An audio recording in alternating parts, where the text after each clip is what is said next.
రాజ్యసభకు మరోసారి చిరంజీవిని పంపించే అవకాశాలు కనిపిస్తున్నాయి. రాష్ట్రపతి కోటాలో ఖాళీగా ఉన్న 4 రాజ్యసభ స్థానాల్లో ఒకదానిని చిరంజీవికి కేటాయిస్తారని ప్రచారం జరుగుతుంది. జూలై 14న ఖాళీ అయిన ఈ స్థానాలను జనవరి 14 లోపు పూరించాల్సి ఉంటుంది. అయితే ఇందులో ఒక స్థానానికి మెగాస్టార్ చిరంజీవి పేరును కేంద్ర ప్రభుత్వం పరిశీలిస్తున్నట్లు తెలుస్తోంది. గతంలో యూపీఏ హయాంలో ప్రజారాజ్యం పార్టీని కాంగ్రెస్తో విలీనం చేసినందున రాజ్యసభకు ఎంపిక చేసిన కాంగ్రెస్ కూటమి ప్రభుత్వం మన్మోహన్ కేబినెట్లో మంత్రి పదవిని కూడా ఇచ్చింది. ఆ తర్వాత యూపీఏ అధికారంలోకి రాకపోవడంతో చిరంజీవి సైలెంట్ అయిపోయారు. ప్రస్తుతం ఆయన రాజకీయాలకు కాంగ్రెస్ పార్టీకి దూరంగా ఉంటున్నారు.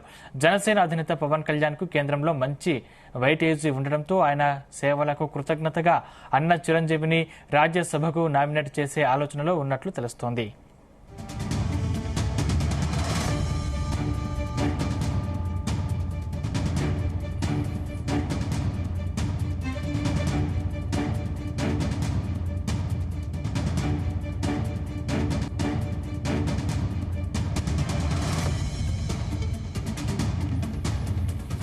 రాజ్యసభకు మరోసారి చిరంజీవిని పంపించే అవకాశాలు కనిపిస్తున్నాయి. రాష్ట్రపతి కోటాలో ఖాళీగా ఉన్న 4 రాజ్యసభ స్థానాల్లో ఒకదానిని చిరంజీవికి కేటాయిస్తారని ప్రచారం జరుగుతుంది. జూలై 14న ఖాళీ అయిన ఈ స్థానాలను జనవరి 14 లోపు పూరించాల్సి ఉంది. అయితే ఇందులో ఒక స్థానానికి మెగాస్టార్ చిరంజీవి పేరును కేంద్ర ప్రభుత్వం పరిశీలిస్తున్నట్లు తెలుస్తోంది. గతంలో యూపీఏ హయాంలో ప్రజారాజ్యం పార్టీని కాంగ్రెస్లో విలీనం చేసినందుకు రాజ్యసభకు ఎంపిక చేసిన కాంగ్రెస్ కూటమి ప్రభుత్వం మన్మోహన్ కేబినెట్లో మంత్రి పదవిని కూడా ఇచ్చింది. ఆ తర్వాత యూపీఏ అధికారంలోకి రాకపోవడంతో చిరంజీవి సైలెంట్ అయిపోయారు. ప్రస్తుతం ఆయన రాజకీయాలకు కాంగ్రెస్ పార్టీకి దూరంగా ఉంటున్నారు. జనసేన అధినేత పవన్ కళ్యాణ్ కు కేంద్రంలో మంచి వైటేజ్ ఉండటంతో ఆయన సేవలకు కృతజ్ఞతగా అన్న చిరంజీవిని రాజ్యసభకు నామినేట్ చేసే ఆలోచనలో ఉన్నట్లు తెలుస్తోంది. ఇదే అంశానికి సంబంధించిన మరింత సమాచారం మా కరెస్పాండెంట్ శ్రీచరణ్ అందిస్తారు. శ్రీచరణ్, సందీప్, రాజ్యసభకు మరోసారి మెగాస్టార్ చిరంజీవిని పంపించే అవకాశాలు కనిపిస్తున్నాయంటూ కూడా ప్రస్తుతం చర్చ జరుగుతోంది. ఎందుకంటే రాష్ట్రపతి కోటాలో ఖాళీగా ఉన్న 4 రాజ్యసభ స్థానాల్లో ఒకదానిని చిరంజీవికి కేటాయిస్తారనే ప్రచారం కూడా జరుగుతోంది. జూలై 14న ఖాళీ అయిన ఈ స్థానాలలో జనవరి 14 లోపు పూరించాల్సి ఉంది. అయితే ఇందులో ఒక స్థానానికి మెగాస్టార్ చిరంజీవి పేరును కేంద్ర ప్రభుత్వం పరిశీలిస్తున్నట్లు కూడా తెలుస్తోంది. అయితే గతంలో కూడా యూపీఏ హయాంలో ప్రజారాజ్యం పార్టీని కాంగ్రెస్ లో విలీనం చేసినందుకు రాజ్యసభకు ఎంపిక చేసిన కాంగ్రెస్ ప్రభుత్వం అప్పుడు మన్మోహన్ సింగ్ సర్కార్ లో కూడా కేబినెట్ మంత్రి పదవి ఇచ్చింది, టూరిజం శాఖ. ఆ తర్వాత యూపీ అధికారంలో రాకపోవడంతో చిరంజీవి కూడా సైలెంట్ అయిపోయారు. ప్రస్తుతం ఆయన రాజకీయాలకి కాస్త దూరంగా ఉంటున్నారు, కాంగ్రెస్ పార్టీకి దూరంగా ఉంటున్నారు.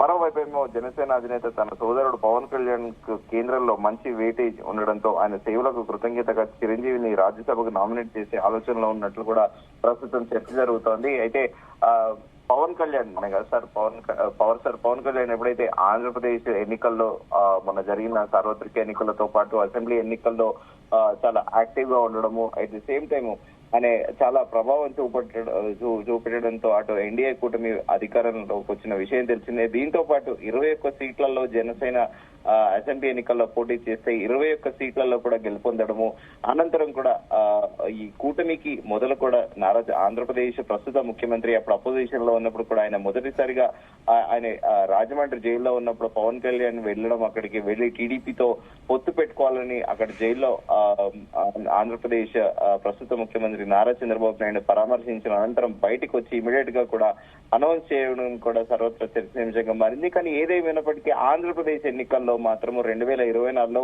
పవన్ కళ్యాణ్ పాత్ర చాలా కీలకమని కూడా చెప్పుకోవచ్చు. దానిలో భాగంగానే ఆ తర్వాత అనంతరం కూడా గత ప్రభుత్వ హయాంలో తిరుమల తిరుపతి లడ్డు వ్యవహారంలో కల్తీ జరిగిందని ఒక్కసారిగా గత ప్రభుత్వం పైన ఆరోపణలు రావడము, అనంతరం కూడా పవన్ కళ్యాణ్ తన Andhra Pradesh deputy chief minister Pawan Kalyan తన స్టాండ్ ని మార్చుకోవడము, సనాతన ధర్మం పట్ల ఎవరైనా జోలికి వస్తే తను సహించేది లేదంటూ కూడా ఒక్కసారిగా తన స్టాండ్ ని మార్చుకోవడము అని చెప్పుకోవడంతో దేశవ్యాప్తంగా కూడా పవన్ కళ్యాణ్ ఇమేజ్ పెరిగిందని చెప్పుకోవాలి. దానికి ఉదాహరణ కూడా మనం తీసుకోవచ్చు. మొన్న జరిగిన మహారాష్ట్ర అసెంబ్లీ ఎన్నికలకు గాను దాదాపు 10 అసెంబ్లీ స్థానాలు, ఒక పార్లమెంట్ ఉప ఎన్నిక కూడా ఆయన క్యాంపెయినింగ్ చేశారు. దాంట్లో దాదాపు సక్సెస్ రేట్ అనేది దాదాపు 90% పైగా ఉన్నది. 9 అసెంబ్లీ స్థానాల్లో కూడా మహాయుతి కూటమి గెలిచింది. అక్కడ ఎట్ ది సేమ్ టైం ఒక పార్లమెంట్ ఉప ఎన్నిక కూడా బీజేపీ గెలిచింది. ఈ నేపథ్యంలో పవన్ కళ్యాణ్ చరిష్మా అనేది రోజు రోజు కూడా పెరుగుతోంది. ఎప్పుడైతే ఆయన సనాతన ధర్మం స్టాండ్ తీసుకున్నారో అప్పుడు దేశవ్యాప్తంగా కూడా పవన్ కళ్యాణ్ చాలా సుపరిచితం అయ్యారని కూడా చెప్పాలి. ఇప్పుడు ప్రస్తుతం బీజేపీ కూడా ఇటు ఆంధ్రప్రదేశ్ లో భవిష్యత్తులో కూడా బీజేపీకి ఒక దిక్సూచిగా కూడా పవన్ కళ్యాణ్ భావిస్తోంది అనేది కూడా చర్చ జరుగుతోంది. ఎట్ ది సేమ్ టైం దక్షిణాది రాష్ట్రాల్లో ముఖ్యంగా పవన్ కళ్యాణ్ క్రేజ్ ఇటు కర్ణాటకలతో పాటు తమిళనాడు అలాగే ఎట్ ది సేమ్ టైం కొంత మేరకు మన 2 తెలుగు రాష్ట్రాలతో పాటు కొంత మేరకు కేరళలో కూడా ఉన్న నేపథ్యంలో భవిష్యత్తులో కూడా తమిళనాడులో జరిగే ఎన్నికలకు కూడా స్టార్ క్యాంపెయినర్ గా కూడా పెట్టే యోచనలో ఉంది. దీంతో పాటు ప్రస్తుతం రాబోయే ఇటు ఢిల్లీ ఎలక్షన్లతో పాటు బీహార్ లో కూడా పవన్ కళ్యాణ్ తో క్యాంపెయినింగ్ చేపిస్తారనేది కూడా చర్చ నడుస్తోంది. మరోవైపు తన అన్న మెగాస్టార్ చిరంజీవి కొద్ది కాలంగా కూడా ఆయన పాలిటిక్స్ నుంచి నిష్క్రమించారని చెప్పాలి. పాలిటిక్స్ కి కంప్లీట్ గా ఆయన దూరం అయిపోయారు.